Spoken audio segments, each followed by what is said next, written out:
അസ്സലാമു അലൈക്കും വറഹ്മത്തുള്ളാഹി തആല വബറകാതുഹു. മടവൂർ കാഫിലയുടെ പ്രയാണത്തിൽ പുതിയൊരു വഴിത്തിരിവിലേക്ക് ഏവർക്കും ഒരിക്കൽ കൂടി സ്വാഗതം. അൽഹംദുലില്ലാ, ഇന്ന് കോഴിക്കോട് ജില്ലയിൽ പൂവാട്ടുപറമ്പ് എന്ന് പറഞ്ഞ സ്ഥലത്ത് ഷാഫി തങ്ങളെ കാണാനാണ് ഞാനെത്തിയത്. ഷാഫി തങ്ങളെ എല്ലാവരും അറിയുന്നത് കുഞ്ഞിത്തങ്ങളെന്നാണ് എല്ലാവരും അറിയുക. മടവൂരുകാരും എല്ലാവരും അറിയുന്നത് കുഞ്ഞിത്തങ്ങൾ. തങ്ങളെ ചെറിയ ചികിത്സയും കാര്യങ്ങളൊക്കെ ആയിട്ട് വീട്ടിലും അതുപോലെ തന്നെ വേറെ മുറിയനാല് എന്ന് പറഞ്ഞ സ്ഥലത്തും ആണ് തങ്ങൾ ഉണ്ടാവല്. അവിടെ വന്നാൽ തങ്ങളെ കാണാൻ പറ്റും. അൽഹംദുലില്ലാ. ഏതായാലും പലരും തങ്ങളെ കാണാൻ വരുന്നുണ്ട്. ആ സമയത്ത് സി.എം. വലിയുള്ളാഹിയുടെ അനുഭവങ്ങൾ നമുക്ക് പറഞ്ഞു തരാൻ വേണ്ടി തങ്ങളുടെ വിലപ്പെട്ട സമയങ്ങൾ നമുക്ക് വേണ്ടി തന്നതാണ്. അള്ളാഹു സുബ്ഹാനഹു തആല അവിടുത്തെ മദതും പൊരുത്തവും അള്ളാഹു നമുക്ക് എപ്പോഴും അള്ളാഹു തരട്ടെ. ഏതായാലും ബഹുമാനപ്പെട്ടവരുടെ അനുഭവം നേരിട്ട് അനുഭവിച്ച അനുഭവസ്ഥരാണ്. അവരുടെ പച്ച അനുഭവങ്ങളാണ് കാഫിലയിലൂടെ നമ്മൾ കേൾക്കുന്നത്. അൽഹംദുലില്ലാ. ഏതായാലും തങ്ങളോട് ചോദിക്കുക, എന്തൊക്കെയാണ് വർത്താനം? അൽഹംദുലില്ലാ. അൽഹംദുലില്ലാ. തങ്ങളിപ്പോൾ ഞങ്ങൾ നേരത്തെ വന്നപ്പോൾ നിങ്ങൾ അവിടെ ആയിരുന്നു.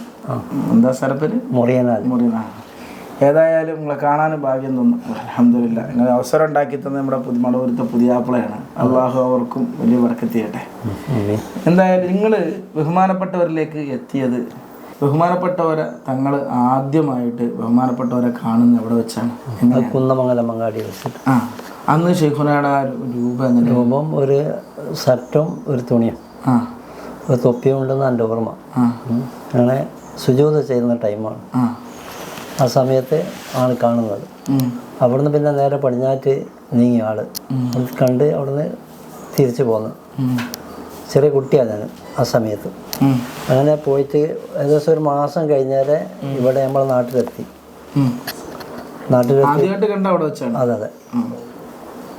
പിന്നെ നാട്ടിലെത്തിയിട്ട് ഇവിടെ ഒരു വീട്ടിലുണ്ട്, അതിന് മുകളിൽ.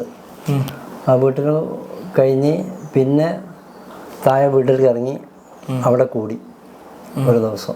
ഈ വീടിൻ്റെ ഭാഗത്ത് നേരെ താഴത്ത് അവിടെ ഒരു മമ്മി കുഴക്കാന്ന് പറഞ്ഞ ആളുണ്ടോ? ഇല്ല, പോയി മക്കളെയുള്ളൂ. അവിടെ കൂടി. അവിടെ നിന്നാണ് പിന്നെ ഞാൻ കൂടുതൽ അടുക്കാൻ ശ്രമിച്ചത്. കാരണം എന്താ? അല്ല, ഒന്ന് ബന്ധം ആവാനുള്ള ഒരു ശ്രമം തോന്നി. അങ്ങനെ കണ്ട്, അങ്ങനെ അവിടുന്ന് കണ്ട് വർത്താനമൊക്കെ പറഞ്ഞ് പിന്നെ അന്ന് ഒന്നെന്തോ ചെവിയിൽ പറഞ്ഞു തരും ചെയ്തു. ആ സമയത്ത് അവിടെ നിന്നാണ് മുഴുവനായിട്ട് ബന്ധമായത്. ബഹുമാനപ്പെട്ടവരായിട്ട് ബന്ധമായത്. പിന്നെ ആ ബന്ധം പിന്നെ ഒപ്പാത്ത് വരെ തുടർന്ന് പോയിട്ടുണ്ട്. അതിൻ്റെ ഇടയിൽ പിന്നെ എന്നോട് പറഞ്ഞ് എത്ര കൊല്ലത്തെ ബന്ധമുണ്ട്? കുറേ ഉണ്ടല്ലോ. 74 തൊട്ട് ശിവനായിട്ട് ബന്ധപ്പെട്ടിരുന്നു. 74-ആണത്. 74-ലാണ് എന്നോട് പറഞ്ഞ് നിങ്ങൾ ഷവ്വാലിൽ പൂനൂർ പോകണം, എൻ്റെ ഉസ്താദിൻ്റെ ഉസ്താദുണ്ട് അവിടെ പോയി ദർസ് ഓതണം. അങ്ങനെ ദർസിലേക്ക് പോയത്. MK കുഞ്ഞിബ്രാഹിം മുസ്ലിയാർ കാദി. ബഹുമാനപ്പെട്ട ഉസ്താദിൻ്റെ ഉസ്താദ് പിച്ചാലി മുസ്ലിയാരുടെ ഉസ്താദായിരുന്നു. അങ്ങനെയാണ് ഞാൻ പൂനൂർ ഓതാൻ പോയത്. ദർസ് പോയി. പിന്നെ അവിടെ കുറച്ച് നിൽക്കും. അത് കഴിഞ്ഞ് ഇടയ്ക്കിടയ്ക്ക് കാണാൻ എവിടെയുള്ള അന്വേഷിക്കും. വെള്ളിയാഴ്ച രാവിലെ എത്തും ദർശനം. അങ്ങനെയാണ് ഒരായിട്ട് കൂടുതൽ പിന്നെ അടുപ്പം കൂടിയത്. അപ്പോൾ അന്ന് ഈ ഷെയ്ഖുന യാത്ര സമയത്താണ് എവിടെ ഉള്ളത് അന്വേഷിക്കും. ആരെങ്കിലും അന്വേഷിക്കും.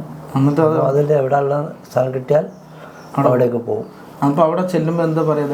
നല്ല ദർശനം വരുമ്പോൾ ഉസ്താദിന് സുഖമാണോന്നും പിന്നെ സുഖമാണോന്നും പിന്നെ പോരുമ്പോൾ ഉസ്താദിന് സലാം പറയാനൊക്കെ ഏൽപ്പിക്കും. അങ്ങനെ ഉണ്ടായിരുന്നു. പിന്നെ അവിടുന്ന് ദർസിൽ കുറച്ചു കാലം അവിടെ ഓതി. അന്നപ്പൊക്കെ കാണാൻ പോകലുണ്ട്. അങ്ങനെയാണ് അതിൻ്റെ ഷിട്ടുണ്ടായത്. അന്ന് ദർസ് ജീവിതം കാലത്ത് മുഴുവൻ ഷെയ്ഖുനായിട്ട് ബന്ധപ്പെട്ടിരുന്നുണ്ടായിരുന്നു.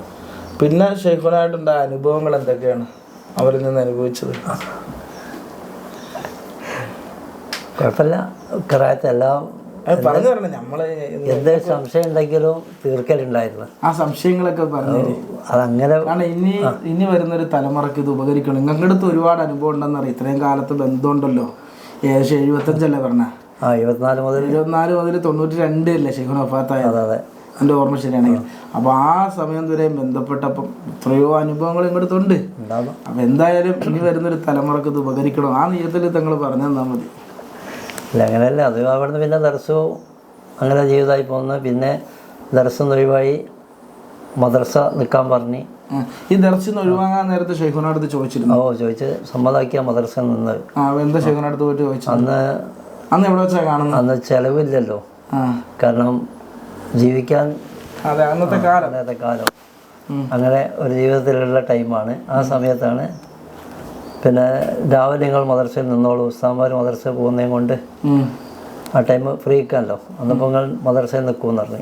അങ്ങനെ ഞാൻ അവിടെ പോന്നു. പിന്നെ ഇവിടെ അവേരത്തെ മദർസയിൽ, പള്ളിന് മുമ്പുള്ള മദർസയിൽ കുറച്ച് കാലം ഫസ്റ്റ്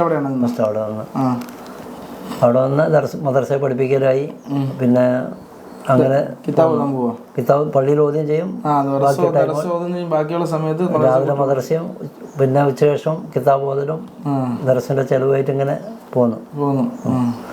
പിന്നെ അവിടുന്ന് കുറച്ച് കഴിഞ്ഞാലേ എന്നോട് പറഞ്ഞു നിങ്ങൾ അവിടുന്ന് മദർസ മാറണം എന്ന് പറഞ്ഞു. അതും ബഹുമാനപ്പെട്ടവർ. അങ്ങനെ ഞാൻ അവിടുന്ന് മദർസ മാറി വെള്ളിപറമ്പിലേക്ക്, അല്ല പിന്നെ ചെറുവറ്റയിലേക്ക്. ചെറുവറ്റ ഒരു വർഷം നിന്നപ്പം പറഞ്ഞ് നിങ്ങൾ അവിടെ നിന്ന് മാറണം. അങ്ങനെ അതിൻ്റെ ബുദ്ധിമുട്ട് അറിഞ്ഞുകൊണ്ടാണ്. ഞാൻ ദിവസം നാട്ടിലേക്ക് വരണ്ടേനി, ഉമ്മ ഒറ്റയ്ക്ക് ഉള്ളായിരുന്നു. അപ്പം ദിവസം നാട്ടിൽ വരും, രാവിലെ എണീറ്റ് മദർസയിൽ കൊണ്ടും ഇത് അറിഞ്ഞുകൊണ്ടാണ് ആ പറച്ചിൽ. അത് കഴിഞ്ഞാൽ വെള്ളിപറമ്പ് മദർസയിൽ വന്ന് അവിടെ 5-8 കൊല്ലം വെള്ളിപറമ്പ് 5-ാം മൈൽ മദർസ വന്നു. ആ സമയത്താണ് സമസ്ത രണ്ടും ആവുന്നത്. അന്നപ്പോൾ ഒരു വർഷം നിന്നേരം എന്നോട് പറഞ്ഞു നിങ്ങൾ അതിൽ നിന്ന് ഒഴിവായിട്ട് ചികിത്സയിൽ പോയിക്കോളൂ. അത് 2 വിഭാഗം ഉണ്ടായിരുന്നു മദ്രസ. 2 സംസ്ഥക്കാരുണ്ട്. മുകളിൽ ഇറങ്ങുന്നത് ഒരു വിഭാഗം, താഴെ ഇറങ്ങുന്ന ഒരു വിഭാഗമായിരുന്നു. മുകളിൽ ഇറങ്ങുന്ന ഒരു വിഭാഗം സമസ്തയും താഴെ ഇറങ്ങുന്ന ഒരു വിഭാഗം സമസ്തയും. അപ്പം 2 കൂട്ടരോടും ഒരു പഴയ മാലിന്യമുള്ളവർക്ക് ഞാൻ സംസാരിക്കേണ്ടിയുണ്ടായിരുന്നു. രണ്ടും രണ്ടായിട്ട് തന്നെ, ഓരോരുത്തരും ഓരോ വിഭാഗമായിട്ട് സംസാരിക്കേണ്ടായിരുന്നു. അതെ. പരിഗണിക്കണം. അതെ. അപ്പോൾ ആ കോലത്തിലെ ശൈഖുന പറയുന്നത് അന്നപ്പം എന്നോട് പിന്നെ പറഞ്ഞു നിങ്ങളത് മദർസ രാജിവെക്കൂ എന്നാണ്. റമദാനിൽ ചെന്നപ്പോൾ കോഴിക്കോട് രണ്ടോരിടത്തും സംസാരിക്കേണ്ട, തൽക്കാലം അവിടെ നിന്ന് മാറിക്കോ എന്ന് പറഞ്ഞു. അങ്ങനെ മദർസ ഇപ്പോൾ തൽക്കാലം നിർത്തി വെക്കുക, ചികിത്സ കയറിക്കോളൂ എന്ന് പറഞ്ഞു. അപ്പൊ ഷെയ്ഖുന അപ്പം ചികിത്സക്ക് വേണ്ടി ഷെയ്ഖുന സമ്മതം തരുന്നു. അവിടുത്തെ സമ്മതത്തോടെയാണ് ചികിത്സയിലിട്ട് വന്നത്. തങ്ങൾ എന്ന് പറയുന്ന ഒരു വിഷയം ഉണ്ടല്ലോ, തങ്ങൾ എന്ന് ഷെയ്ഖുന വിളിച്ചത് അതെന്താ അങ്ങനെ കേട്ടില്ല? അതങ്ങനെ വിളിക്കാൻ അങ്ങനെ ആയിരുന്നു. എൻ്റെ പേര് ചില സമയത്ത് മുഹമ്മദ് മുസ്തഫ എന്നായിരുന്നു. അത് മുഹമ്മദ് മുസ്തഫ കുഞ്ഞിത്തങ്ങൾ എന്നാണ്. ചില സമയത്ത് മുസ്തഫ എന്ന് വിളിക്കും, ചില സമയത്ത് തങ്ങളെ എന്ന് വിളിക്കും. തങ്ങളുടെ പേര് ശരിക്കും മുഹമ്മദ് മുസ്തഫ കുഞ്ഞിത്തങ്ങൾ എന്നാണ് എൻ്റെ ഒറിജിനൽ പേര്. ഷാഫി പിന്നെ പുത്തൂർമണം പോയപ്പോൾ എല്ലാവരും പാട് ഷാഫി ആക്കിയപ്പോൾ ഞാൻ ഷാഫി തന്നെ, ഷാഫി ഇമാമിൻ്റെ വാക്കിയാണല്ലോ എന്നുള്ളവർക്ക് അങ്ങനെ ചികിത്സക്കാരനാണല്ലോ ഷാഫി ആയിക്കോട്ടെ. നാട്ടുകാരിട്ട പേര്. അങ്ങനെ അവിടുന്ന് പിന്നെ ഇവിടുന്ന് പീടിയ ഷോപ്പുണ്ടായി പുത്തൂർമടം. അന്ന് പുത്തൂർമടം ഉണ്ടായിരുന്നത് അത് കഴിഞ്ഞേരെ വഫാത്ത് കഴിഞ്ഞേരാണ് മുറിയനാല് വന്നത്. കാരണം ആദ്യം പുത്തൂർമട ഉണ്ടായിരുന്നത്. ഷോപ്പ് തുറക്കാൻ വേണ്ടിയിട്ട് എന്നോട് നിങ്ങൾ പയ്യടിയത്ത് പോയി നോക്കുമെന്ന് പറഞ്ഞു. പയ്യടി മത്തിൽ നോക്കൂ, പീടിയ ഒഴിവുണ്ട് എന്ന് പറഞ്ഞു. അങ്ങനെ ഞാൻ പയ്യടിയത്തേക്ക് അന്ന് നടന്നു പോവുകയാണ്. പയ്യടിയത്ത് പോയി നോക്കി. അങ്ങനെ വീണ്ടും ഞാൻ കോഴിക്കോട് വന്നപ്പോൾ കോഴിക്കോടിനോട് പറഞ്ഞ് നിങ്ങൾ പുത്തൂർമടം നോക്കൂ, പുത്തൂർമടം പള്ളിൻ്റെ മുമ്പിലുണ്ട് ഒരു റൂം എന്ന് പറഞ്ഞു. അങ്ങനെ പള്ളീൻ്റെ അടുത്ത് അവിടെ ചെന്ന് നോക്കുമ്പോൾ റൂം എനിക്ക് അവിടെ ഉണ്ട്. അങ്ങനെയാണ് ഞാൻ അവിടെ തുടങ്ങിയത് 82. അത് ഇന്നുണ്ടോ? അത് ഇപ്പോൾ ഒരു കേസ് കുടിക്കുമ്പോൾ ഞാൻ ഒഴിവായില്ലേ. അപ്പോൾ 2ാമത് കൊല്ലം ഞങ്ങൾ തുറക്കാൻ തീരുമാനിച്ചാണ് അവിടെ തന്നെ. ബഹുമാനപ്പെട്ടവർ പറഞ്ഞു. അതെ, ആ ബിൽഡിംഗ് അവിടെ റൂം ഉണ്ടെന്ന്.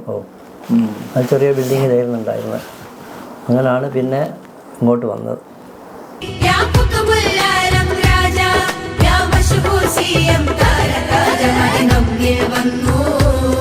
മലബോധം തന്നു, മതി നമ്മിൽ വന്നു.